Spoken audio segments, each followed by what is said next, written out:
À la question de savoir si on peut faire le bien sans forcément être chrétien, je dirais qu'il y a une nuance très importante à apporter, c'est-à-dire que, vous savez, pour nous les chrétiens, le concept bien a une acception particulière, propre à nous.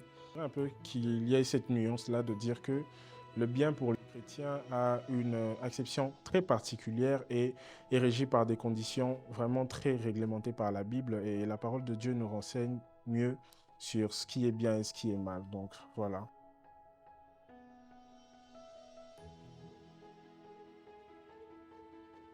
À la question de savoir si c'est Dieu qui me demande vraiment de m'occuper des orphelins ou c'est juste un désir de mon cœur, la réponse est vraiment très claire. Je dirais que c'est Dieu. Pourquoi je dis que c'est Dieu? Parce que moi, en tant que chrétien, je reconnais Dieu dans tout ce que je fais. Je reconnais la valeur de la providence, c'est-à-dire de la mission que Dieu te donne. Donc, en ce sens-là, je dirais que c'est Dieu qui met en nous les désirs, c'est-à-dire le désir qui nous pousse à agir. C'est Dieu qui les met en nous et clairement, je dirais que c'est une mission nous confiée par Dieu et Dieu le met dans notre cœur pour que nous puissions agir. Donc, voilà un peu.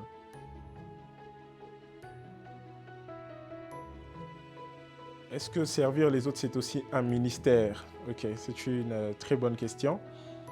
Bon, je ne voudrais pas tomber dans un débat théologique pour dire que c'est un ministère ou pas, mais moi, dans mon cas, je le considère plus comme une vocation, c'est-à-dire une mission reçue qui fait en sorte que nous soyons dans ça. Mais si le ministère, si dans chaque ministère, il y a une part de service pour les autres personnes, je pense que on peut le considérer comme un ministère. Mais moi, je ne suis pas trop dans ministère. J'aimerais plus dire que pour nous, servir les autres, c'est une vocation, c'est un appel que nous avons reçu du Seigneur et le Seigneur nous aide à le faire tous les jours.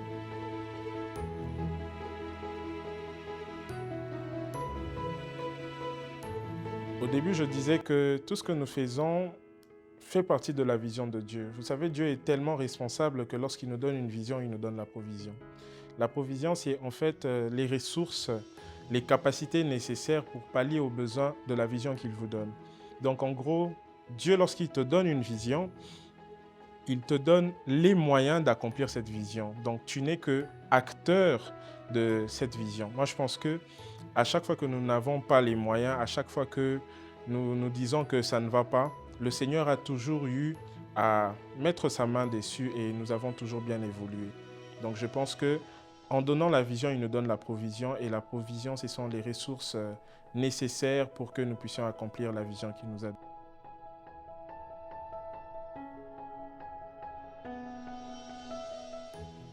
Est-ce que ça m'arrive d'être découragé quand les gens ne reconnaissent pas le travail que nous faisons?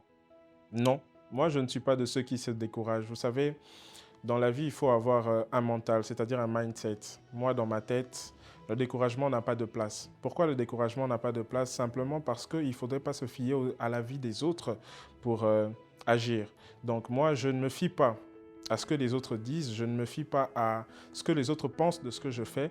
Moi, je fais ce qui m'est à cœur, je fais ce qui est bon, ce que je juge être bon devant le Seigneur et devant les hommes. Et lorsque je le fais, je ne laisse aucune place, ni dans mon cœur, ni dans mes pensées, à ce qu'on appelle découragement. Cela ne fait pas partie de mon vocabulaire. Bien évidemment, le fait d'aider les autres nous rapproche du Seigneur, en ce sens que la Bible dit que lorsque nous aidons les gens, Dieu se plaît dans le fait pour nous d'ailleurs d'aider les gens. Donc, je dirais que lorsque Dieu reçoit du plaisir dans ce que nous faisons, c'est une manière pour nous de nous rapprocher de lui, c'est une manière pour nous de faire ce qu'il veut. Et cela, moi, je pense, nous rapproche vraiment du Seigneur et le Seigneur en est content.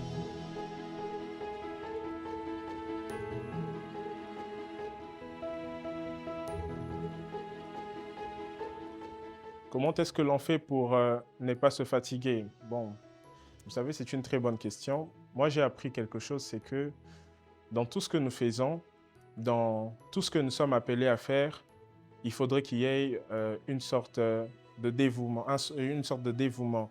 C'est-à-dire que lorsque vous aimez ce que vous faites, vous n'avez pas la place pour la fatigue. Ok? Lorsque ce que vous faites est une passion pour vous, vous ne ressentez pas le poids de la fatigue. C'est vrai que le corps peut des fois sembler fatigué, mais moi, surtout dans ce que nous faisons, nous y apportons ou nous le faisons avec beaucoup d'amour et cela fait en sorte que le poids de la fatigue n'est jamais ressenti parce que ce que nous faisons, nous sommes dévoués à ça. C'est un désir profond que nous avons dans nos cœurs et donc la fatigue ne se ressent pas.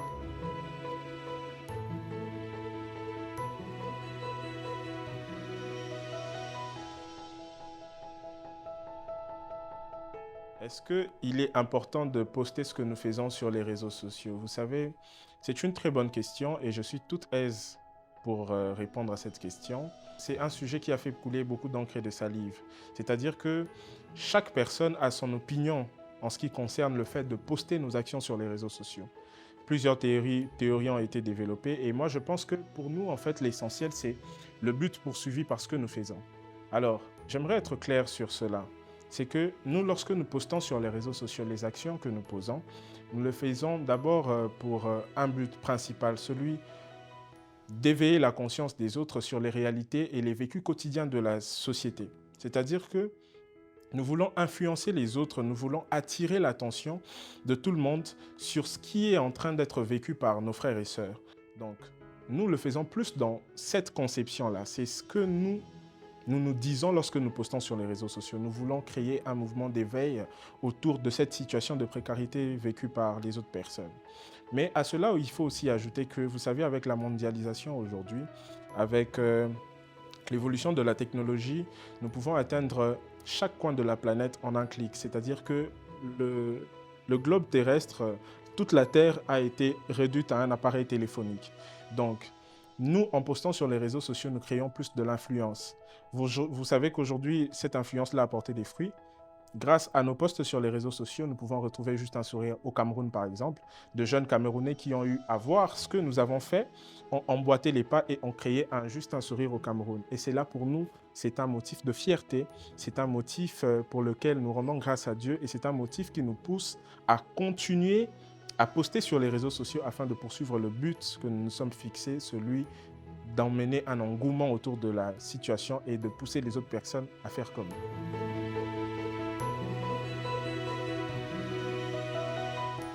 Est-ce que Dieu bénit toujours ceux qui aident les autres? Bien évidemment. Bien évidemment, Dieu bénit toujours ceux qui aident les autres. Pourquoi je le dis? On peut encore se baser sur la Bible. Vous savez, la Bible dit que celui qui donne aux autres prête à Dieu.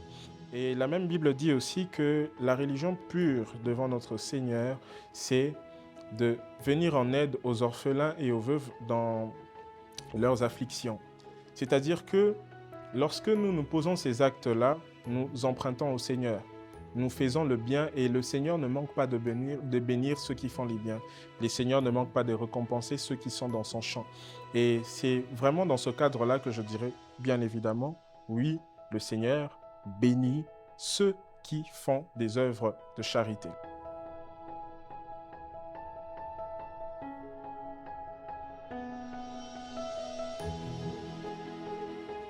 Vous savez, moi-même, je suis jeune chrétien. Je m'intéresse à des causes sociales. Ceux qui sont avec moi, ceux qui sont autour de nous sont jeunes chrétiens aussi. Ils s'intéressent. C'est vrai qu'à cette question, il faudrait savoir que l'engouement n'est pas tellement pesant, c'est-à-dire que nous ne remarquons pas tellement l'apport des jeunes chrétiens dans le domaine, mais il y a quand même des jeunes chrétiens qui font de leur mieux pour venir en aide aux autres et cela n'est pas négligeable. Mais s'il y a un conseil à donner d'ailleurs, c'est qu'il faudrait qu'il y ait un engouement encore plus grand, donc un mouvement un peu plus massif des jeunes chrétiens qui puissent s'intéresser. Nous sommes la lumière du monde et nous devons briller.